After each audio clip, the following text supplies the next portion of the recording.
Hi, I'm Andrew Moy. In this segment, we're going to talk about aligning your D-loop. Aligning your D-loop is basically getting your D-loop directly opposite your target. And I want to talk about the technique to get it lined up. And in the last segment, we talked about over-rotation and how over-rotation causes your D-loop to come behind you. You definitely don't want that to happen. That's going to make your cast fail every time.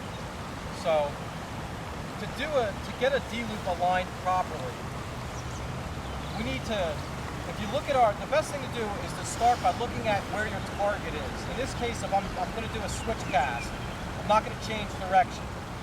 So I'm going to cast basically where my line is laying right now. So if I call that 12 o'clock, I need to stop my rod at approximately 4:30, maybe 5 o'clock, between 4:30 and 5 o'clock. So there's 12 o'clock. In my case, here's 3 o'clock, 4:30, 5 o'clock is where I want to stop my rod tip. Now also in the last segment, I talked about how leading with the rod tip causes over-rotation and how that's a bad mistake that a lot of anglers make, or a lot of casters make.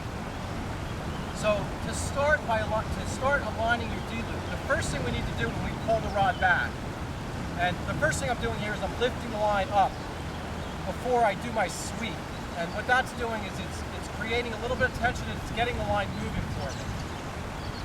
From there, I'm going to do my sweep. And we talked about, again, in the last segment, keeping the rod angle at approximately 1 o'clock. 12 o'clock is our target. My rod's at 1 o'clock as I'm starting my cast. What I want to do is I want to pull that rod back and keep it at 1 o'clock as long as I can, and then turn the rod over short. So I'm going to keep it at 1 o'clock, turn the rod over short. And if you notice, I'm relaxed, my elbows are down, and I'm not fighting the rod. I'm working on accelerating, which is another point that I made in my last video. Acceleration is crucial. So I do my lift, I do my acceleration, and I stop short. And I work on, again, on not leading with the rod tip, but leading more with the butt of the rod. And as I come back, I flare the rod tip out. And if you look at the D-loop, you can see that it's aligned directly opposite my target. Very critical in order to get a good forward cast.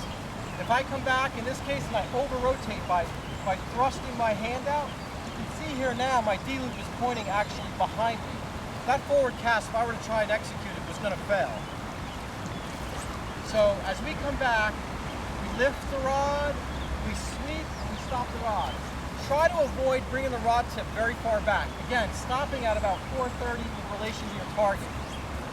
If I were to now make my target across the river, if I were to do a single spey and change direction, now, and we didn't talk about anchor in this segment, but I would put my anchor now up here instead of next to me, and I would put my D-loop here opposite my target here.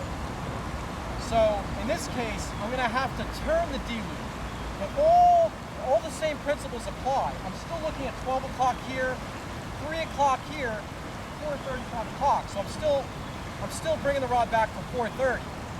And again, I'm doing the same thing. I'm lifting, I'm leading more with the butt of the rod. I'm leaving the rod tip out in front of the stroke as long as possible. The last thing to go back is the rod tip. So I'm going to lift, I'm going to lead with the butt of the rod around, I'm going to come around, I'm going to set my anchor, line my D-loop up, and make my cast. And I'm going to do the next cast a little bit faster just so I can go through the motion a little smoother. So again, I'm going to lift, I'm going to sweep, touch, and go. And what I did there again is I turned the cast, I set the anchor here, and I got my D-loop lined up with there. And again, I'm really focusing on leading with the butt of the rod.